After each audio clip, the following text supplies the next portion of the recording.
Okay, wait, hold on. What do I do with the coffee now? It's been about 3 minutes. Okay. Then you just put the lid back on. The plunger back in. And then you're going to push it down just where there's coffee sitting just on top of the filter. On top of the filter or on top of the plunger? The filter, the metal mesh filter. Just over the top, right? So it looks like you're starting to press it, but you don't actually press all the way down. Okay. Yep. And then you just pour it out of there. Dope. So you don't put the plunger all the way down. You just kind of use it to filter out the rest. I know, it's the whole thing. James Hoffman, I am trusting you. World Barista Champion of, what was it, 2009 or something?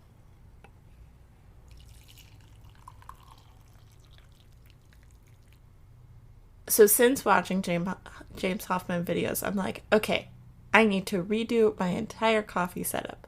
I need to get rid of my actual coffee maker. I need to get some sort of kettle. My roommate has one, but there's potential that I will be moving. And if I do, then I will get my own kettle. And I need to have just one one French press. And I want to get a pour over. Because currently there are 3 French presses in this house for 2 people. I don't understand why that's a thing, but that's a thing. That's a bit much, don't you think? I only have one. I don't know why he has 2. And now he uses mine. I'm guessing yours is the one that's out on the counter most of the time. I put it away. I put all 3 of them in the same spot. And then the other day I came home and mine was sitting out on the counter. I was like, mine is the most usual sized one. Okay. He has a very small one and a very big one. Oh, I want the very big one. Right in the middle.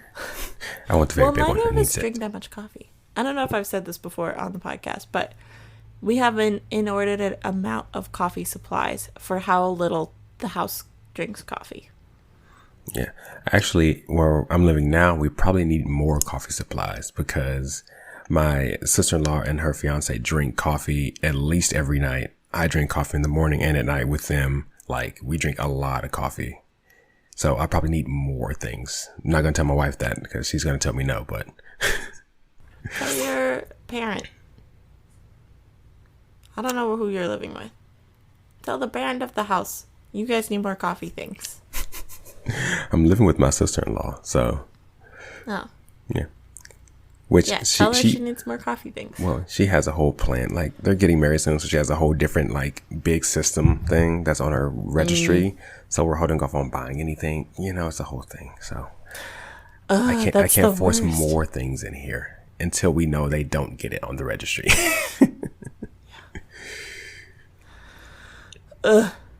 That's annoying. It's such a silly thing to be like, I'm gonna wait because this other thing is coming, but it's like I kind of sort of need this thing now. Well, and you also don't really know. Well, you don't even know if the thing's coming. Like, you hope it's coming, but it might not. So frustrating. For sure. Speaking of getting married. What? I think that falls into our category of what we're going to talk about today, don't you think? Maybe. A little bit. Well, we should start with how we normally start still, yeah? So what are you drinking this morning, Malik? I am drinking regular non-flavored coffee. It's from 8 o'clock. It's a brand that Walmart sells. I got some of their whole beans, which I didn't even know they had whole beans at that brand. I was just like shopping on the Walmart app. I'm like, oh, I just want whole beans. And I just clicked on it, not really paying attention to the size of the bag I got. So I ended up with a 2-pound bag of coffee versus the 1 pound. So normally I get a pound or a little bit more anytime I go, but I just wasn't paying attention. And I just clicked it and bam, 2 pounds of coffee. So now 2 of my new containers of coffee are completely full. But it's fine. It's fine. Making it work. It tastes okay. It's just regular medium roast. It's nothing particularly special. But throw some creamer in it and it's good to go. So, you know. All right. If we ever get any merch, we need to have something that just says, it's fine. It's fine. Because you say that at least every episode, if not multiple times every episode. Because that's how I get through the day. I need to adopt that phrase, apparently. And what are you drinking? I am being very boring, and I have not been exploring new coffees. So I'm back to the Good Bean medium roast from Oregon, Jacksonville, Oregon.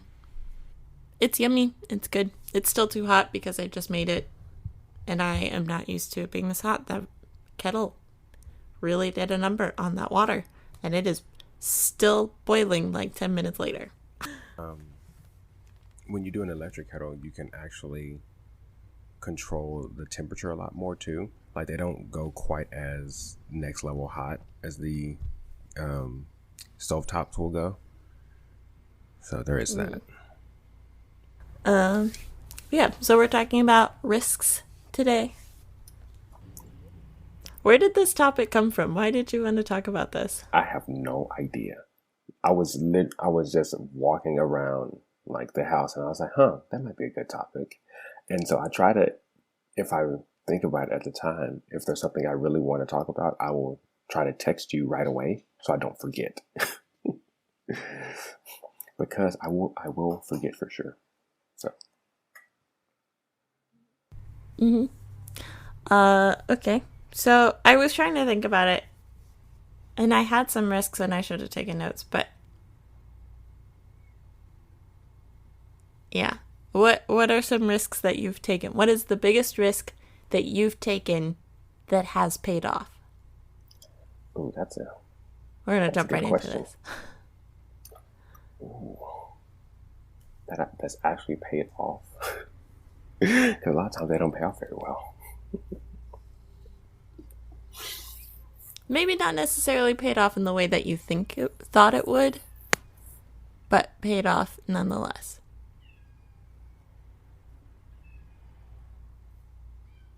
I really didn't write an answer for this. Now I'm having to think about it. See, I have easy ones because I take stupid risks all the time. Either quitting my job when I did not have a job lined up for afterwards. As soon as I finished high school, I was working at a restaurant and I quit. And I didn't have a job lined up, but that job was literally giving me nightmares. And I was so miserable there. And they said, "Where are you going to work?" And I said, "I don't know." I said, "I'm applying to Home Depot." And then I went on vacation and I got a call from Home Depot while I was gone. And I had an interview when I came back and I started working shortly thereafter.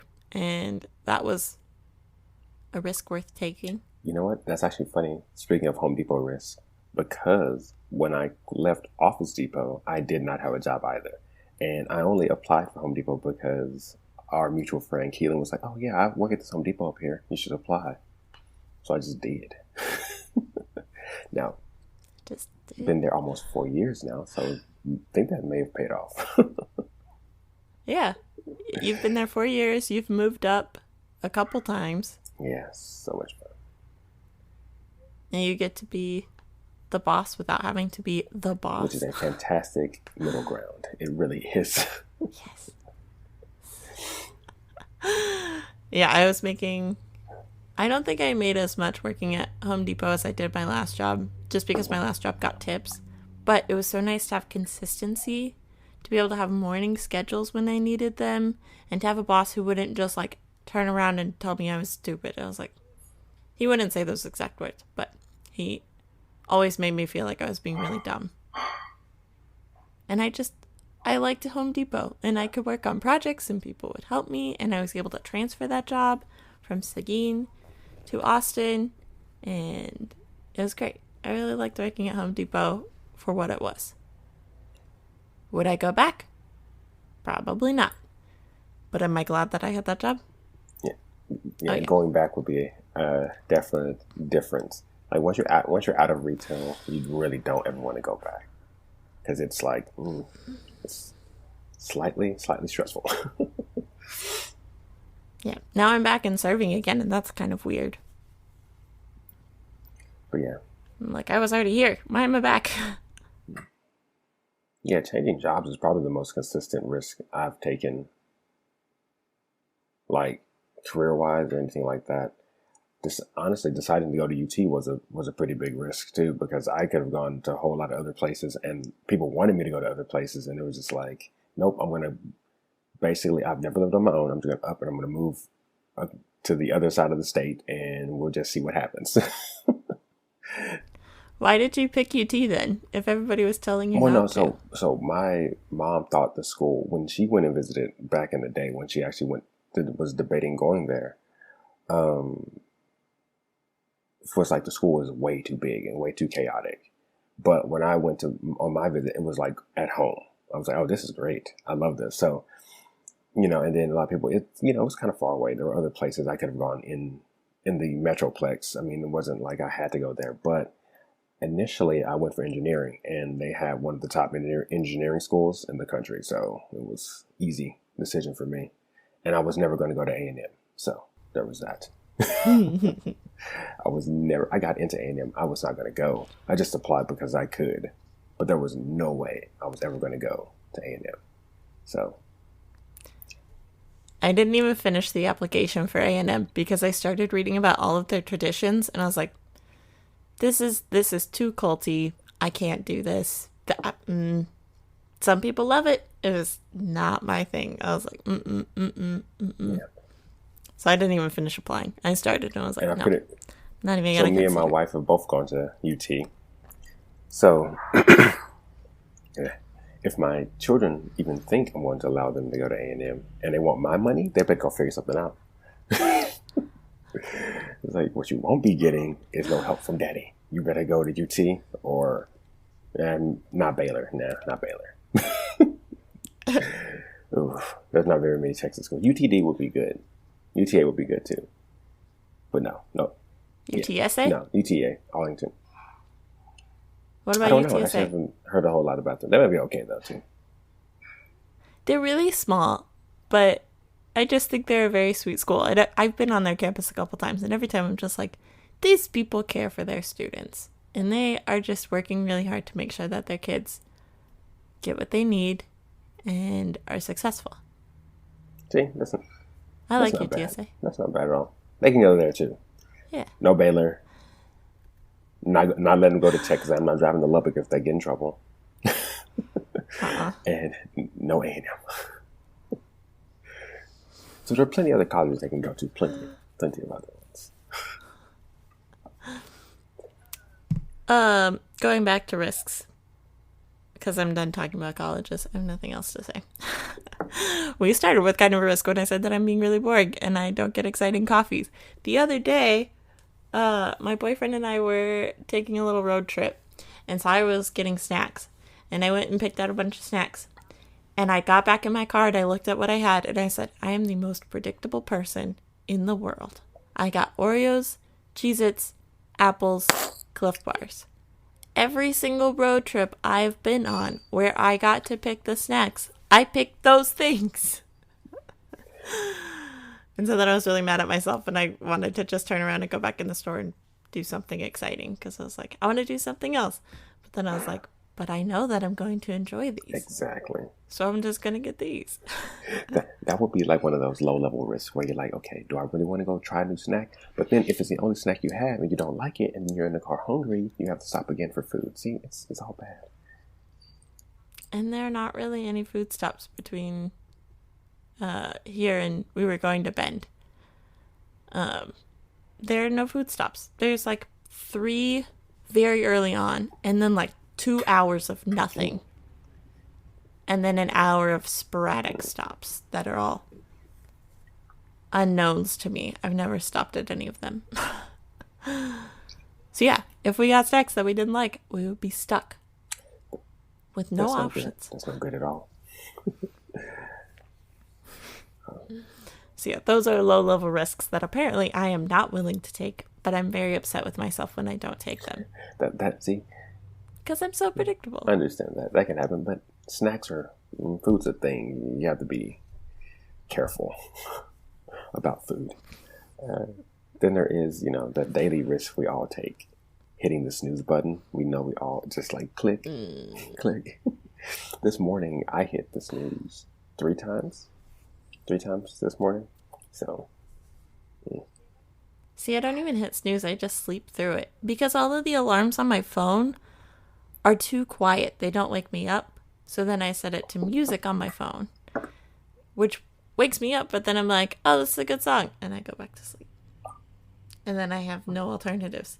And then I'm just out until my body's like, okay, you're done. Time to get up. that's a damn shame.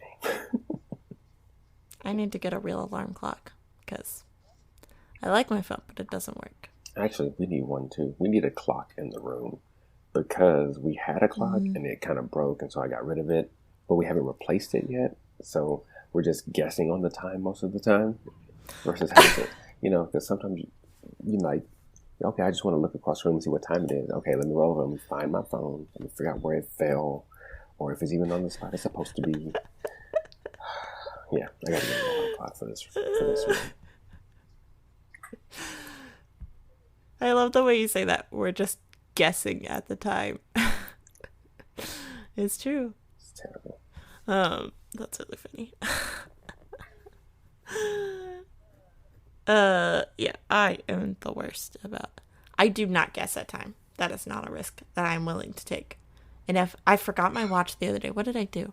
I woke up and my watch had like left a mark on my skin, like it had cut into my skin overnight, and I was like, that's kind of weird. It wasn't bad. It looked like a mosquito bite had been agitated. But then I took my watch off because I was like, oh, I'll let it heal a little bit. And then I forgot to put it back on before I left the house for the day. And the whole day I was like, I don't know what time it is. This is the worst. I was so upset. So I always have my watch on.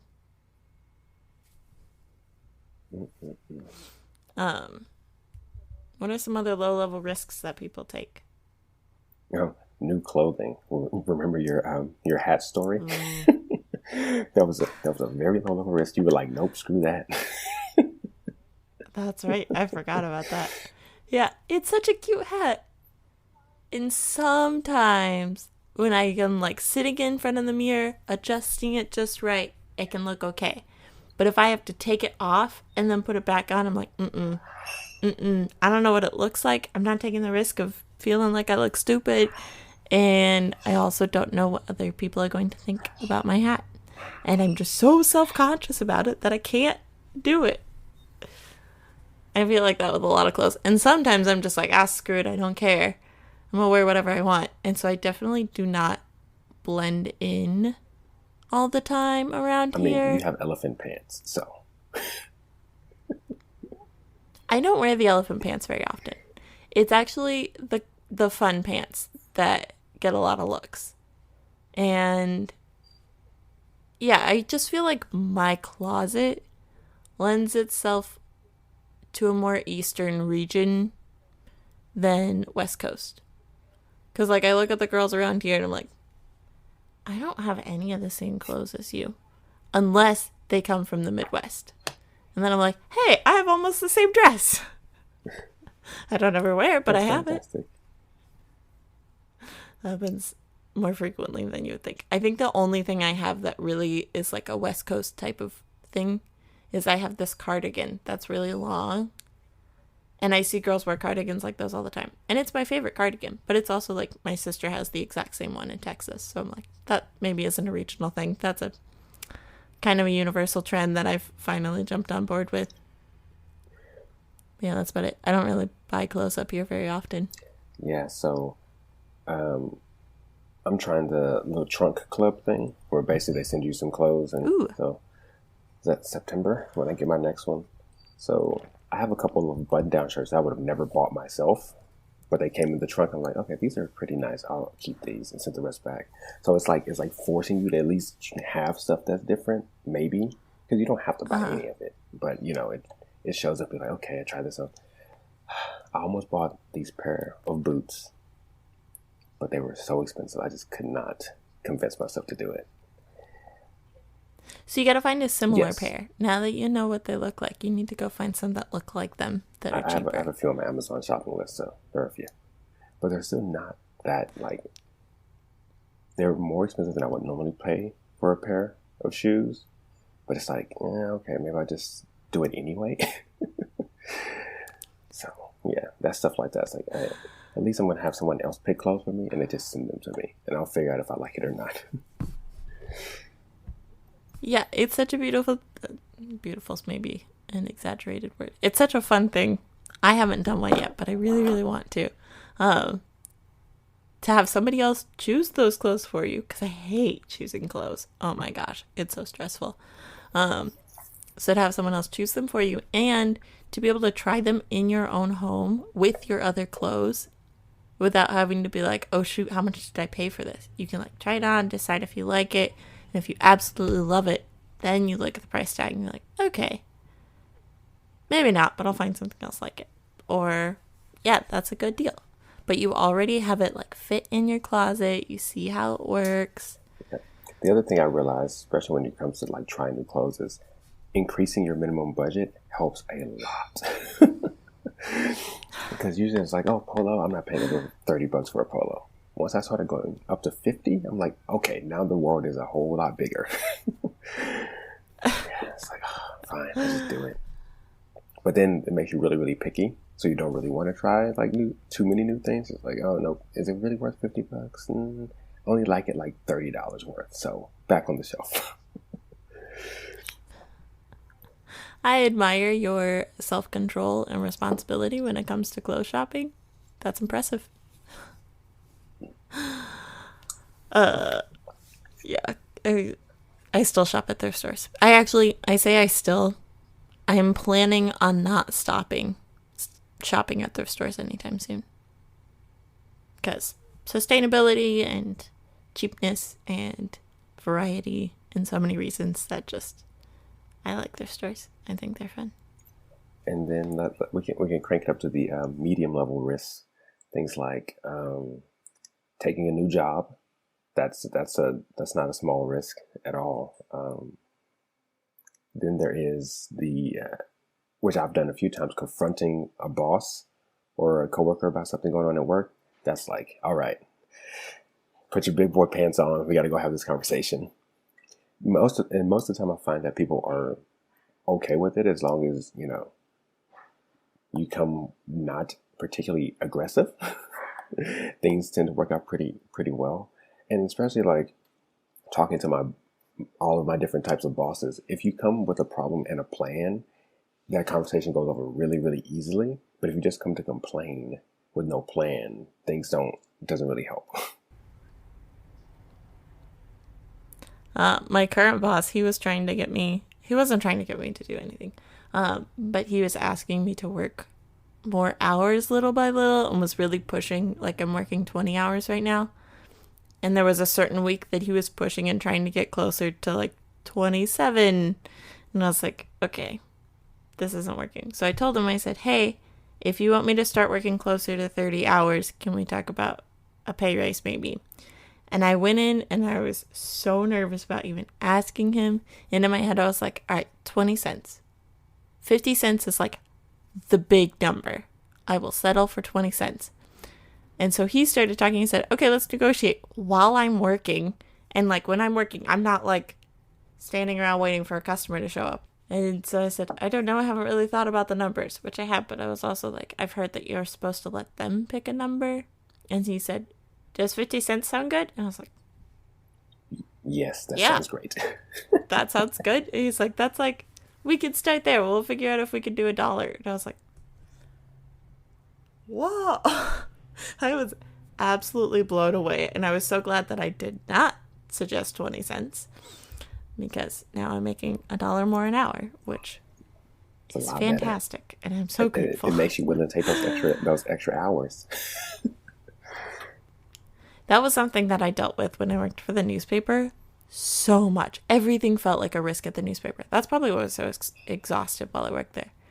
It felt like every day I was having to take some risk of like cold calling somebody. I hate cold calling. Oh my gosh, it is the worst. Because you never know what's going to be on the other side, which probably is actually like a low level risk. But when it's your job on the line every time, it feels a little Well, bit I mean, higher. when it provides anxiety, it's kind of like, okay, probably a good idea. But yeah, so no, if it causes you anxiety, that makes it a risk. Even if it's like to other people wouldn't be a big deal, it still makes it a risk to you. Yeah. Ugh, that's so stressful. That's a risk. Taking a job with less pay because you get really used to living a certain way. But yeah, no, Hmm. that's one of those what we would consider high risk though. When you're moving to a different city, like to take a different job, more pay, less pay doesn't really matter. But you're moving like into way more of an unknown like situation versus what you've had like stable. Yeah, it's definitely Yeah. Ugh.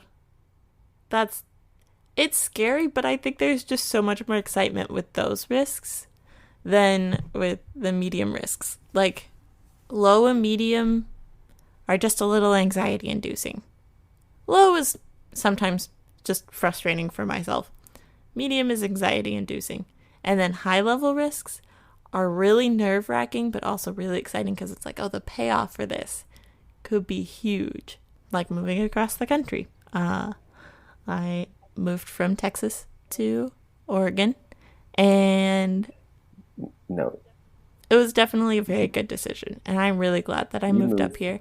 I really loved living in Austin, but I think this is where I'm supposed to be. And No, you said that way too casual. You moved from Austin, Texas to Roseburg, Oregon. Like you didn't just move. Like it's not like you moved from Austin to Portland. Like you moved to a tiny town way across the country that's like 2,000 miles away. I'm like, I still remember the day you told me you were moving to Oregon. I'm like, she doing what?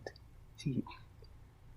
And then I was like, where? Then you said Roseburg. I'm like, where? I had to look up on a map. I was like, where the hell is this place?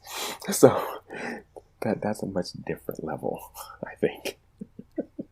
see, but to me, it just felt like I'm moving, period.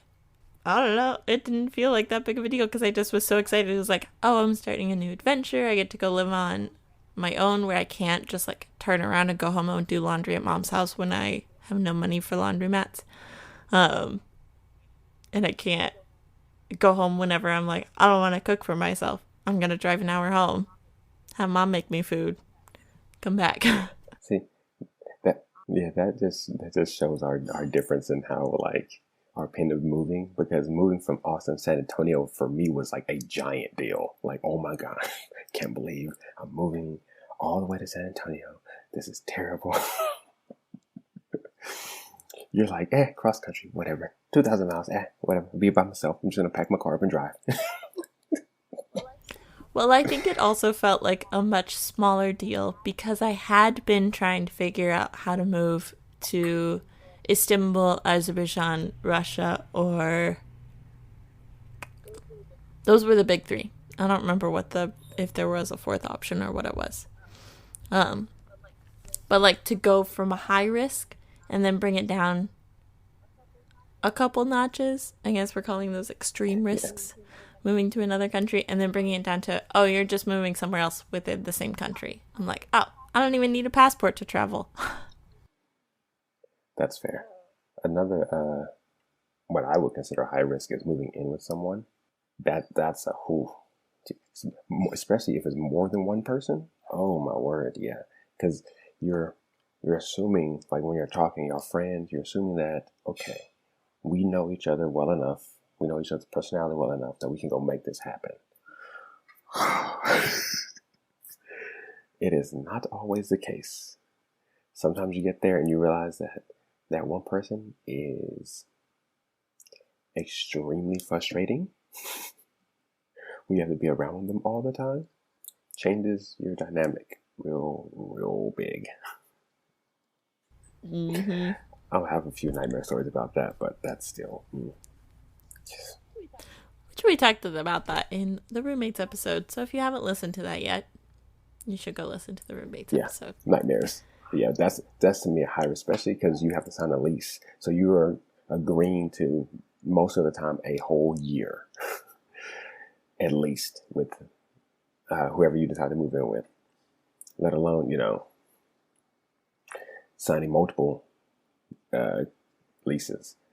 I had roommates for three years straight. 4 years almost. Yeah, because some of them ended up moving out halfway through. So yeah, we had roommates for a while. I had roommates for a long time. So glad to not have those particular roommates anymore. It was just a bit of a stressful situation. So,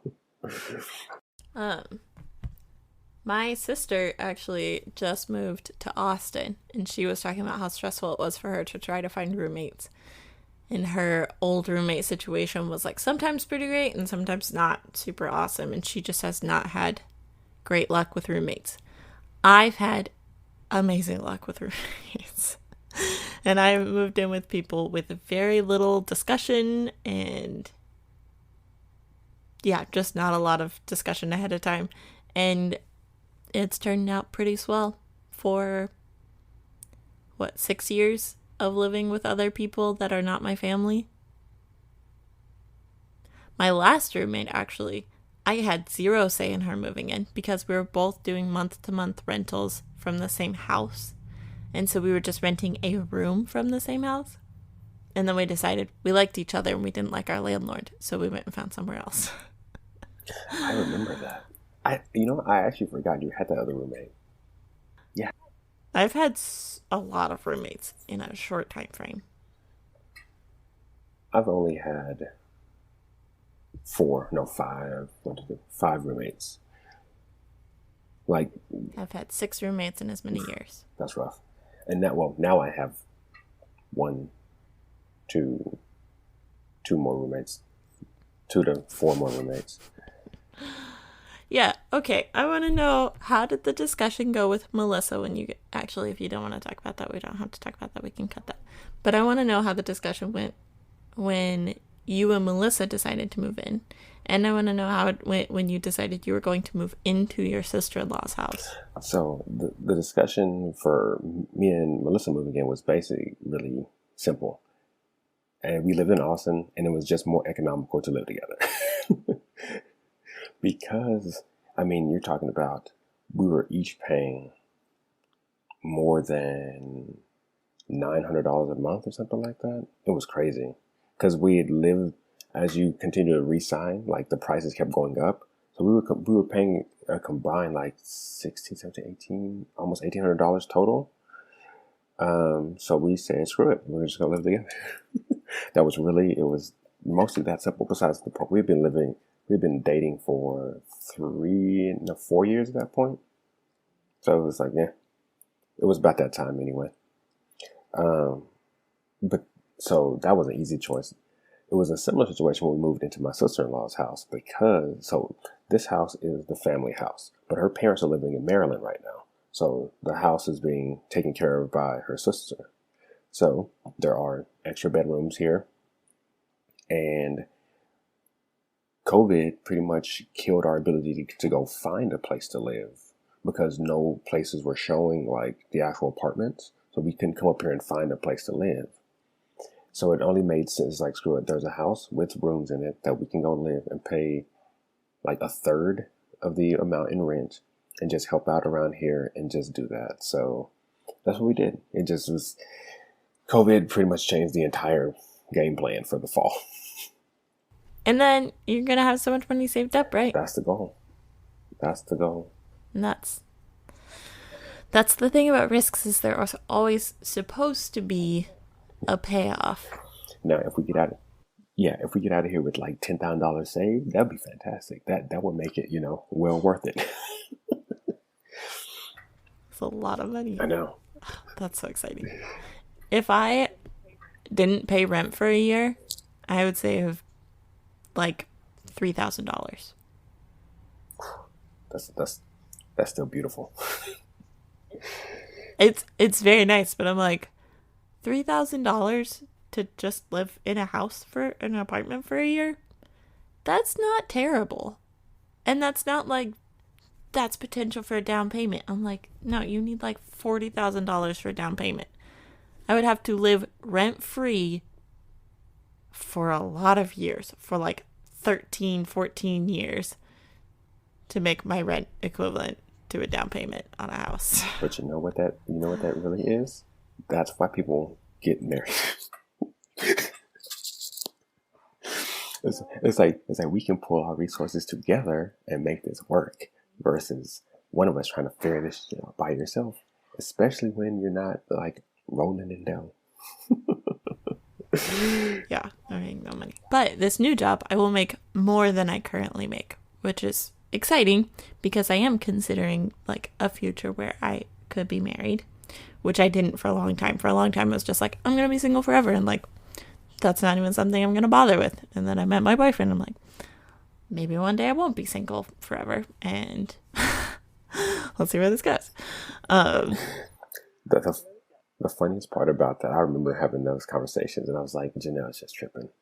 She gonna find somebody anyway. Get over it.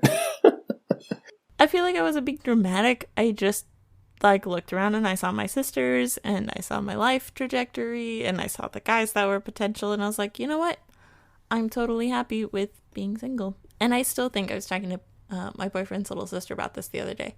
She asked, did you like being single or being married more? And I said, well, I'm not married, so I can't speak to that.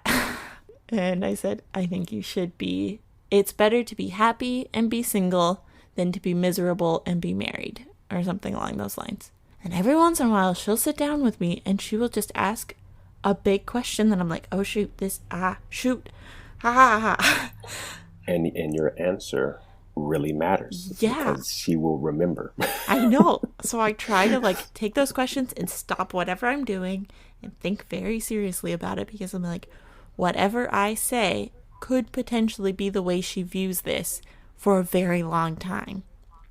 If not forever. Mm-hmm.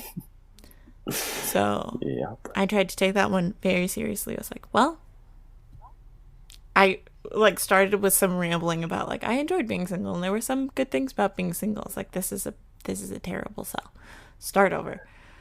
And so then we went back and I mean, anytime someone asks me about that, it's like, no, honestly, people who don't know how to be single are insufferable. Mm-hmm. Holy, drive me crazy. It is okay. Like I've been with my wife now. How long have we been together? At least 10 years. 11 years. Like almost 11 years. 11 years. Almost, yeah. Jesus Christ, almost 11 years. So it's like, but before then I was single a lot. If you don't know how to, like, how are you ever going to know who the hell you are if you're always with someone? Mm-hmm. You can't. You literally can't. Because your mental makeup is always attached to somebody else. It's crazy. I saw a meme the other day. I've seen it before, but every time I see it, it makes me laugh so hard. It's like, Brad Pitt is the guy who likes to look like his girlfriends. And it's a picture of him with each of his girlfriends in the past. Oh my gosh, it's so funny. Let me see if I can find it. And he's like dressed like them and his haircut looks like theirs. Oh my gosh, it's hysterical. I don't know if you're going to be able to see this. And then we will share that meme on our Instagram because it's so funny. But yeah, that's what I think about when I think about people who cannot be single by themselves. Like, can't do it, don't know how to do it, are not comfortable doing it. I'm like, what are you hoping to find in this other person?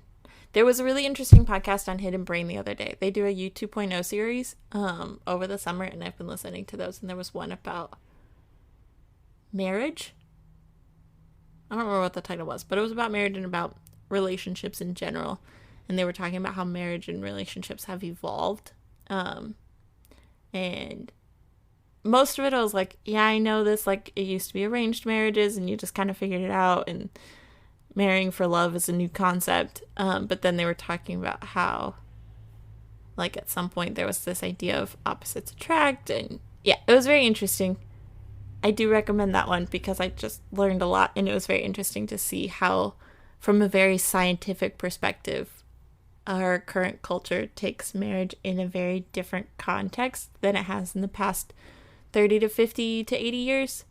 So when you look at your parents' relationship, and then you look at your older friends' relationships, and then you look at your relationship, like, there are definitely cultural markers that show, like, why did you pick the person that you did and what are you expecting out of them? And I think people who cannot be single have a really hard time identifying those things that they were talking about in the podcast. So yeah, go listen to that one. People who cannot be single are insufferable. Oh my gosh. Anytime I meet somebody who's just like, I can't wait to be married. I'm so upset that, like, where is my significant other? I'm just waiting. I'm working on myself and waiting for them. And I'm like, you're not being patient. You were not working on yourself and waiting for someone else. You are just being anxious and annoying. Shut up. Because they posted on Facebook. Like, nobody cares. You're not going to find a girlfriend by posting about how lonely you are on Facebook. It honestly just makes you seem desperate. Which is no good. But yeah, getting married is a big risk. Because, like, you Big make risk. that vow and you say, I'm with you forever. And even though a lot of people get divorced these days, that's a lot of, like, legal hassle. And a lot of loss can come with that. Because not only are you losing that period of your life, like, anything that happened in that period of your life, you're, like, it looks distorted and messy. And then there can be financial repercussions. If there are kids, you might have to pay child support. And it just, like, affects everything if you go through a divorce. And if you get married, you're like, you have this other person with you all of the time. Even if you're not, like, in the same space, they're still part of you. Yep. And there's any decision you make, you have to put it through the consideration of another person. Yeah. It's a big change. We've been married 6 months, and it's just like, there's a lot of little stuff that I would normally never even bring up. I'm like, oh, well, maybe I should say something before I do this. Just because, wife. Has it changed that much since you guys were living together before already? It does, especially on the financial like considerations. Like, a lot of stuff is like, whatever we do, even if it's just going to the store to grab some stuff, like, whatever we do, it affects both of us every time. So it's a little bit different on that front. And then we're because we're not in our own space, like, completely, it's a little bit weird too, because we're trying to decide how much we want to affect the area we're in. Like, how much do I feel like we're going to go reorganize this and this, Yeah. How involved do you want to be in, like, the actual flow of the house? Because, me, I like things to be a very particular way. And you will be happy to know I didn't completely rearrange the entire kitchen like I wanted to. I'm just learning the kitchen as it is. I'm so proud of you. That sounds like a very difficult task. Except for the pantry. I did a lot of stuff in the pantry. You never sent me after pictures. Oh, yeah, I need to do that. Yeah, it's still pretty clean. I'm looking at our show notes and I'm cheating a little bit. But under extreme risks, it says skydiving, and it made me think of something. Somebody suggested this the other day, and I've been asking everyone this question. If you had a month off of work, that it was just like your work says, go do whatever you want to do for a whole month, and you have the funds to do something, what would you do for an entire month? What would you do with a month off? A month. That's a long time off. At least 2 weeks would be like going camping, like to a cabin just out on Lake Travis or wherever, just somewhere away from a whole bunch of people. And then maybe a month of driving around doing road trips. I can go to Cali. Haven't been to Cali in a while. You Cali, could come to Oregon. Washington. Guess I'm just gonna go West Coast all the way around. I'll be your West Coast honey. And then I'll fly back. I'll fly back for sure. I'm not driving back. Yeah. Just, upset. Jesus. I like your cabin idea. That's also what I want to do. I'm about to have a month off here. If I get this position for the new job, it'll start, I think the first thing is September 9th. And this job ends July 31st. So I have all of August that I can do whatever I want as long as my other job, as long as I can work around that. So I'm trying to think, like, can I get a cabin and go right for a week or 2 weeks? Yeah, that would be a real nice, relaxing time. That sounds prime. All right. Any other risks you want to talk about? No, I think we're good. Getting a dog who's mad all the time. Ooh, getting a pet is a big risk. Because you're like, oh, shoot, how expensive is this going to be? It's really hard to anticipate how expensive a pet's going to be. And then you're like, oh, shoot, do I have enough time for this? There's so many risks involved with pets.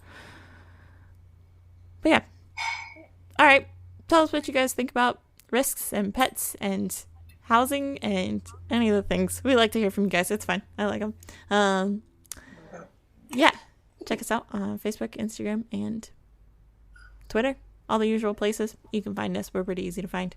And you can always shoot us an email at coffeesidepodcast@gmail.com. All right.